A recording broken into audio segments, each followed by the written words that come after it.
The escalating war in the Middle East tonight, Israel and Iran, the death toll climbing on both sides. Israel targeting Iran's state TV live on the air, and you'll see the anchor running from the studio. And Iran striking apartment buildings in Tel Aviv. Multiple civilians have died. Our chief foreign correspondent Ian Pannell on the scene in Tel Aviv tonight. This is the moment Israel targeted Iranian state TV live on the air. The terrifying. Okay, America, if you haven't heard, we could be on the brink of being involved in a full-blown war over in the Middle East. But remember when Donald Trump said this? Our president will start a war with Iran because he has absolutely no ability to negotiate. He's weak and he's ineffective. I remember that clearly. I don't see how anyone can forget him constantly saying that these other presidents may get us into war.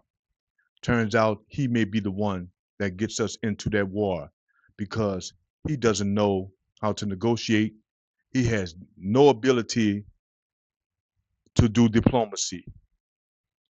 And this is what we're hearing from the Iranian officials about what Donald Trump is doing at this moment. Let's see how Trump responds, but this is what we're hearing. The remarks made by Donald Trump are completely unwarranted, are very hostile.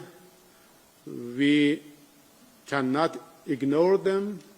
We are vigilant about what Donald Trump is saying. We will put it in our calculations, in our assessments, and there is a line which, if crossed, there should be a response on our side. And that line will be defined by our relevant authorities, including military forces. And once the red line is crossed, the response will come.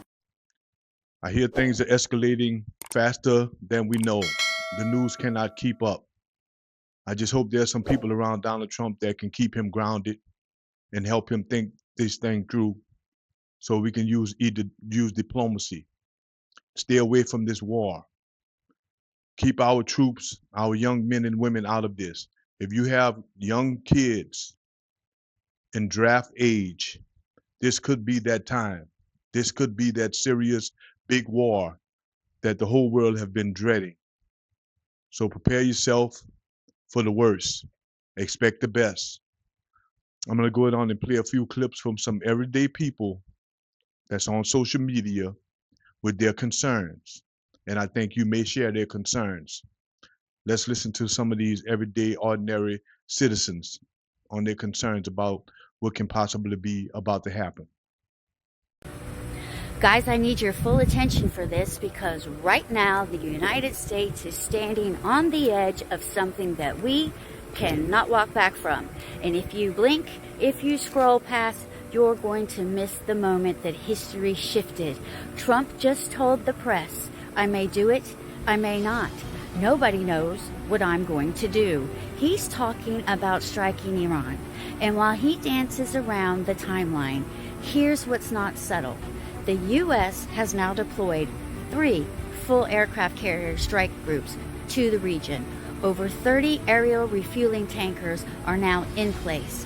That means American and Israeli fighter jets can stay in Iranian's airspace for hours, ready to strike nuclear sites deep inside the country. And if that wasn't enough, Israel is already bombing. China has evacuated nearly 800 of its citizens from Iran, and Germany's chancellor said, and I quote, Israel is doing the world's dirty work.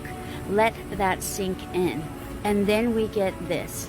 Iran's supreme leader steps to a podium and tells his entire nation that we will not surrender, and if the U.S. gets involved, there will be irreparable damage. So what does Trump do? He stands on the South Lawn and says Iran's got a lot of trouble. He says Iran's tried to negotiate with the U.S., but Iran denies that ever happened. And then he drops this.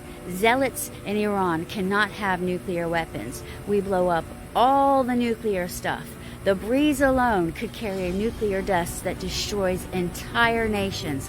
Guys, that's not peace talk. That's war posture. He was asked, has your patience worn thin? And he said, it's already worn out.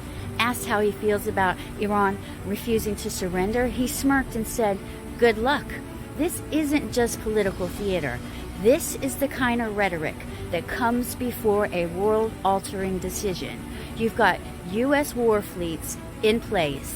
You've got Israeli missiles in the air, and you've got China evacuating civilians, and you've got a president teasing a strike he may or may not order, all while Iran stares the world down and says, we are not backing down. We may not know when the decision comes, but if you're waiting for a red line to be crossed, it already was. You would gladly send every American soldier to die for Israel, Mark. Don't you say a damn thing about our military. Don't you say a damn thing. You know what would actually protect America? Decoupling from Israel.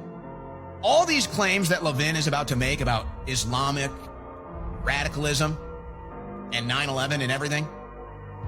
You know, Mark, I bet America wouldn't have any of these problems if it wasn't for our relationship with Israel. The only reason we deal with Islamic jihadists is because of our relationship with Israel.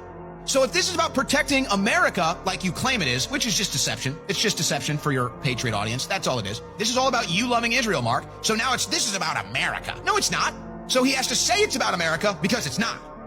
He has to say, oh, I'm not a neocon warmonger because he is. You know what's terrifying? Iran is reportedly preparing ballistic missile strikes to U.S. military bases if we step into their war with Israel. And the scary part, under McDonald Trump's leadership, we might actually do it, guys. Let me be clear, though. This is not about being scared of Iran. It's not some, oh no, they might beat us moment. No, I know damn well that the U.S. military is strong. But this is about the real cost. The American lives that will be lost or forever changed if we go down this road. Because we are not so powerful that nobody on our side dies. That's a lie. And if we get involved, there will be casualties. There will be deaths, and it is not fucking worth it. This is what happens when you have a president who pretends to be tough, but has no heart, no understanding of the cost of war. And once again, it's going to be our troops, our families, and our kids who pay the price. Because we don't belong in this fight. This is Israel's war. Whether you agree with what they're doing or not, we have zero obligation to get dragged into another endless war in the Middle East. And honestly, you know what's even more disgusting? Is how quickly that piece of shit Trump and his administration is willing to sacrifice American lives to prove some political point or to protect the foreign government's actions, all while ignoring the needs of our own veterans, our own cities, and our own people. We don't need another Iraq. We don't need another Afghanistan. We don't need another generation of kids growing up without a parent because some power-hungry asshole in a suit wanted to look strong. As a dad, I don't want to see my child grow up in a country that treats war like a business deal. I want peace, I want sanity, and I want a president who doesn't treat our troops like they're fucking poker chips on a battlefield that he has never had the guts to walk on himself. There's some true blue Americans speaking their piece. You never know what you're getting into until you start hearing it from the people themselves. And I hope that Congress, the House of Representatives, and the Senate has enough gall with them to make this president come to them to declare war. We're supposed to declare war through the House of Representatives and the Senate. The president does not have singular power to start a war, although over the last 20, 30 years, we have not been doing things by the book. But this can be such a serious war with Israel being a nuclear power, America being a nuclear power, and Iran on the brink of becoming a nuclear power. We may not know. They may have a nuke already. So we better be careful in what we're doing, and Congress needs to get involved so we'll have more people thinking about this and doing it the right way. So I'll leave it here, and I appreciate you tuning in. Let's stay vigilant. Talk to your kids, especially your teenagers and young adults, about what's going on so they can pay attention and spread the word to their friends so we can all be paying attention and possibly applying pressure where we need to with our representatives and senators. I'll see you on the next one. I appreciate you. Thanks. I ask you guys to like, subscribe, and share with your friends. Thank you.